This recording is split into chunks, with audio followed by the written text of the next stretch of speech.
Bernard Arnault adalah orang terkaya di dunia pada saat ini. Dia telah menggeser Elon Musk dari tahtanya. Bisnisnya fashion. Perusahaannya LVMH. Nah, yang menarik dari Arnault adalah tidak banyak orang yang pernah mendengar namanya, walaupun banyak orang yang sudah menggunakan produk-produknya. Kisah hidupnya menarik untuk kita simak. Apalagi strategi dan inovasi yang ia lakukan dari membeli perusahaan yang hampir bangkrut hingga kemudian membangun raksasa bisnis yang menguasai industri barang mewah. Saat ini, dia mengendalikan lebih dari 70 brand mewah. Di antaranya Dior, Louis Vuitton, Givenchy, Guerlain, Marc Jacobs, Tiffany & Co., Emily Pucci, Tag Heuer, De Beers, dan Bulgari.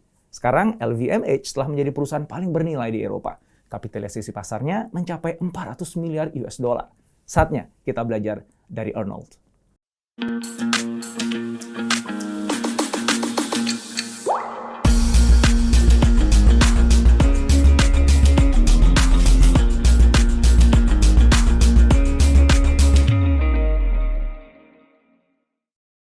Kita mulai dengan mengenal sosok Bernard Arnault dan kiprahnya di dunia bisnis. Kemudian mengulas bagaimana ia mampu membangun merek mewah yang paling bernilai di dunia. Setelah itu, kita melihat bagaimana ia mengembangkan LVMH menjadi raksasa bisnis fashion mewah dunia. Dan terakhir, kita kaji 6 kunci sukses Arnault dalam menjalankan bisnisnya.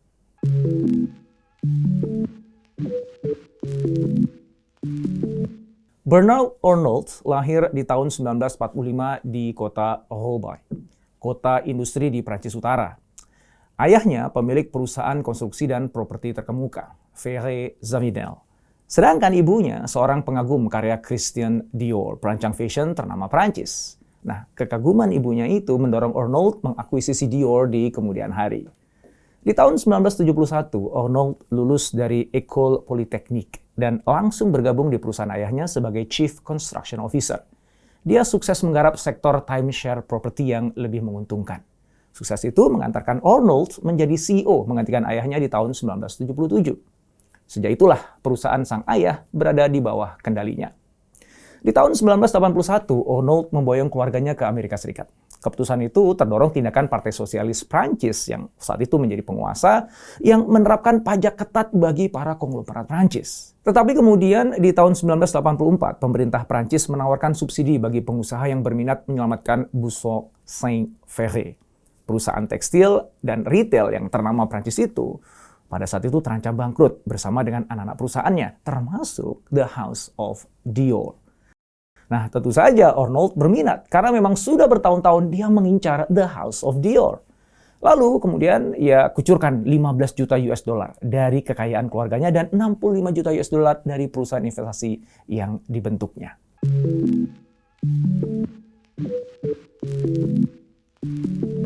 Di tangan Arnault, Bussok ditata.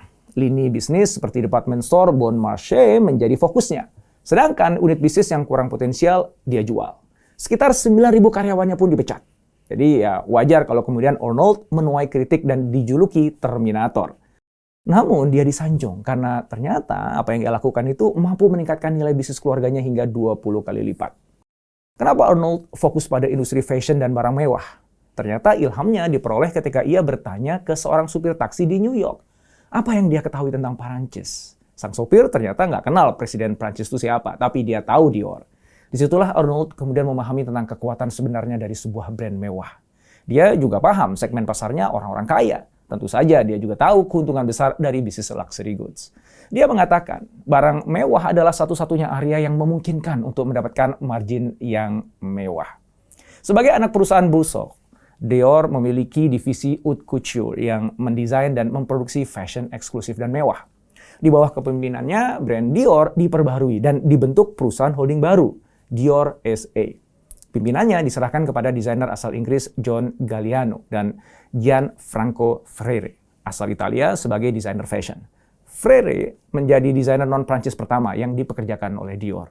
Pengembangan Dior dilakukan di era 80-an ketika fashion masih sebatas adibusana dan keuntungan brand masih dicari dari jualan lisensi. Arnault mengubah cara itu.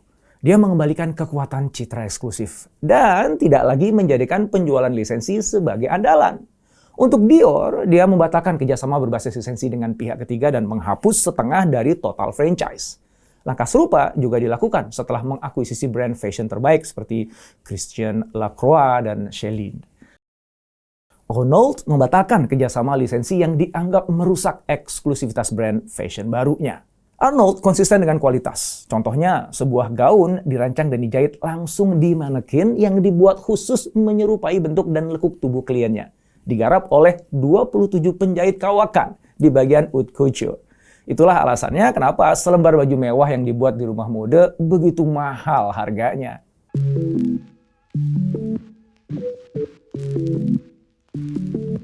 Bernard Arnault membangun perusahaan barang mewah terbesar melalui banyak akuisisi. Tahun 1987, dia diajak Henri Lacmercadier, pimpinan perusahaan LVMH atau Louis Vuitton SA untuk berinvestasi. Dia pun menerima ajakan itu, lalu berinvestasi melalui usaha patungan bernama Guinness PLC yang memiliki 24% saham LVMH. Dalam beberapa tahun kemudian, Arnault terus membeli dan berusaha menguasai LVMH. Nah, pada Januari 1989, dia sudah menguasai 43,5% saham LVMH dengan 35% hak suara di dewan perusahaan. Akhirnya, dia terpilih sebagai ketua Dewan Manajemen Eksekutif. Sepanjang tahun 90-an, dia terus mengakuisisi banyak perusahaan. Di antaranya perusahaan parfum Guerlain di tahun 1994. Louis V di tahun 1996, Marc Jacobs di tahun 1997, Sephora tahun 1997, dan Thomas Pink tahun 1999. Sampai 2018, LVMH telah mencatatkan rekor pendapatan terbesar yaitu $59. November 2019, LVMH mengakuisisi Tiffany & Co sebesar $16,2 miliar. Dalam satu dekade kepemimpinan Arnault, LVMH mampu membangun portfolio aset paling eksklusif dalam industri barang mewah. Nilai LVMH meningkat 15 kali lipat. Penjualannya dan keuntungannya berganda 5 kali lipat. Lebih dari 70 perusahaan sudah dikuasai, termasuk pemilik brand ternama seperti Christian Dior, Louis Vuitton, Dom Pérignon, Champagne, Tag Heuer, dan Rimowa. Memang sampai tahun 2011, 5 dari 10 brand paling berharga di industri barang mewah sahamnya dikuasai oleh LVMH. Nah, selama 6 tahun berturut-turut, Louis Vuitton misalnya mampu menempati posisi teratas sebagai merek mewah paling berharga. Mesin pertumbuhan LVMH itu memiliki valuasi merek sebesar 24,3 miliar US dollar. Nilai itu sama dengan nilai gabungan antara Hermès dengan Gucci dan Chanel, yang menempati peringkat kedua, ketiga, dan keempat. Melalui LVMH, Arnault telah menjadi pemegang saham mayoritas di perusahaan seperti Marc Jacobs, Tag Heuer, Belvedere, dan Christian Dior. Tidak heran jika pendapatan LVMH meroket. Tahun 2021 lalu pendapatannya mencapai 64,2 miliar euro. Jumlah itu naik 44% dibandingkan tahun 2020 dan naik 20% dibandingkan 2019. Pertumbuhan pendapatan organiknya mencapai 36% dibandingkan tahun 2020 dan 14% dibandingkan tahun 2019. Pencapaian kinerja LVMH tahun 2021 menegaskan bahwa momentum pertumbuhan telah kembali setelah anjlok tahun 2020 akibat pandemi global. Sukses membangun konglomerasi di sektor luxury goods tidak membuat Arnault berhenti berinvestasi. Dia terus merambah sektor lain. Dia berinvestasi di Netflix, Blue Capital, serta mengambil alih saham utama Carrefour dan Boo.com. Juga membeli Princess Yacht Limited. Dalam 3 dekade, Arnault telah menghadirkan brand mewah terbaik di bidang fashion, kosmetik, dan juga minuman. Anda mungkin penasaran ya, apa sih kunci Arnault untuk bisa membuka jalan sukses seperti itu?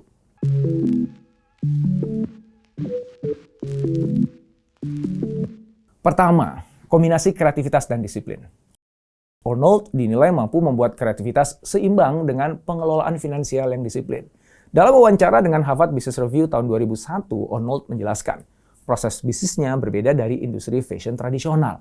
Bisnisnya dikelola dengan cara fokus pada kreativitas dan kedisiplinan dalam pengelolaan keuangan. Mereka tekun berusaha menciptakan star brand yang memenuhi 4 kriteria artistik serta finansial. Dengan ketentuan itu, maka setiap brand LVMH harus memiliki standar abadi, modern, tumbuh cepat, dan sangat menguntungkan. Kreativitas yang menguntungkan. Nah, itu adalah kata kunci yang mengharuskan perusahaan membuat produk yang bisa mewakili zaman, tapi terasa sangat modern. Dan nggak kalah pentingnya, produk harus terjual dengan cepat dan luar biasa, seraya mampu meraup keuntungan. Kreativitas model LVMH dimulai dengan inovasi radikal. Itulah aktivitas yang tidak dapat diprediksi, acak, dan sangat emosional. Setelah desain produk baru tercipta, proses manufaktur berjalan dengan disiplin ketat dan semua detail pekerjaan direncanakan secermat mungkin. Berarti setiap gerakan, setiap langkah pada setiap proses direncanakan hati-hati dan didukung teknologi rekayasa yang paling modern dan lengkap. Arnold memang menghabiskan banyak uang untuk iklan, tapi pada saat yang sama dia mengendalikan biaya secara ketat dengan membangun sinergi di seluruh grup usahanya. Dalam hal ini, maka Kenzo membuat lini Christian Lacroix. Givenchy memproduksi parfum Kenzo, dan Guerlain memproduksi parfum Vuitton yang pertama. Yang kedua, rekrut dan bina talenta terbaik. Arnold tegas ketika memberhentikan eksekutif kreatif yang tidak produktif. Ketika baru saja masuk Dior, dia sudah mengganti eksekutif kreatifnya, lalu merombak pimpinannya untuk membantu mengidentifikasi peluang bisnis yang menguntungkan. Tahun 1995, dia mendatangkan desainer Inggris John Galliano yang dianggap sebagai fashion industry darling dan notorious wild child. John menggantikan Hubert de Givenchy yang dianggap sebagai ikon industri fashion dengan desain anggun dan sederhana. Desainer Inggris lainnya, Alexander McQueen, yang baru berusia 27 tahun, ditempatkan di Givenchy dan Marc Jacobs. Dia memberi mandat kepada Marc Jacobs untuk menantang pesaing LVMH yaitu Prada dan Gucci. Arnold memang merekrut banyak talenta segar seperti Celine, Kenzo, Guerlain, dan Givenchy. Juga Louis V, Thomas Pink, Fendi, dan DKNY. Kehadiran mereka mampu menjadikan LVMH sebagai brand yang berbicara dengan zamannya, tetapi tetap terasa modern. Perekrutan itu tidak terlepas dari model kepemimpinannya yang menyeimbangkan antara kreativitas dan pertumbuhan seperti yang saya sebut sebelumnya. Nah, yang ketiga adalah kerja keras dan perhatian pada detail. Delphine Arnold, anak tertua dari pernikahan pertamanya, juga wakil presiden eksekutif Louis Vuitton, mengatakan bahwa ayahnya adalah sosok pekerja keras dan sangat-sangat detail. Delphine mengatakan, ketika tidur, dia memimpikan ide-ide baru. Dia bekerja 24 jam. Setiap Sabtu, ayahnya berkeliaran ke toko-toko retailnya, menata ulang pajangan tas, dan memberikan saran kepada juru tulis. Lain lagi kesaksian Frederick, anak Arnold yang mengelola Tag Heuer, merek jam tangan top LVMH. Dia mengatakan Arnold sanggup mengunjungi 25 toko hanya dalam satu waktu saja. Menurut Frederick, itu adalah rutinitasnya. Nah, di situ terlihat ya Arnold memang pebisnis gigih. Menurutnya, pebisnis memang harus begitu. Dia hanya butuh ide 20% dan 80% sisanya adalah eksekusi. Yang keempat, riset, dan riset. Karena fokus pada pembuatan dan penjualan produk mewah, maka LVMH harus cepat merespon perubahan mode. Departemen riset LVMH harus bisa membaca permintaan pasar, harus mau menerima feedback pelanggan, dan meneliti bagaimana mereka dapat memenuhi kebutuhan pelanggannya. Jika tren fashion berubah, mereka harus segera bergerak. Yang kelima, bersabar dengan proses. Arnold pernah membuat salah tentu saja. Ketika itu, ia terburu-buru menjual perusahaan kosmetik karena ingin cepat meraih laba. Padahal baru beroperasi 5 tahun, dan ternyata setelah dijual, perusahaan itu justru malah berjalan baik. Kisah itu diungkap dalam wawancara dengan Forbes edisi 26 September 2017. Di situ dia mengatakan, ketika Anda memiliki bisnis yang tidak berkinerja baik, penting untuk lebih memahami bisnisnya dan bersabar. Butuh waktu bertahun-tahun di dunia kreatif brand untuk menghasilkan sesuatu sehingga berhasil. Belajar dari kesalahannya, dia kemudian membeli Sephora. Distributor produk kecantikan itu semula gerainya nggak banyak. Nah, sekarang Sephora menjelma sebagai distributor produk kecantikan bergengsi terbesar di dunia. Penjualannya mencapai 10 miliar US dollar. Atas pencapaian itu, Arnold mengatakan, menurut saya yang terpenting dalam bisnis adalah memposisikan diri untuk jangka panjang dan sabar. Saya harus mengendalikan diri. Yang keenam, menguatkan kolaborasi internal. LVMH melakukan pertukaran informasi antar departemen untuk menciptakan sinergi. Setiap perubahan dikomunikasikan ke seluruh departemen. Misalnya, Departemen Desain Produk mengkaji informasi dari Departemen Riset dan memutuskan apakah desain perlu diubah atau tidak. Nah, kolaborasi di antara departemen seperti itu membuat LVMH mudah melakukan perubahan-perubahan yang diperlukan dengan sangat cepat. Sebagai perusahaan besar, LVMH memang tergolong agile dalam merespon kondisi eksternal.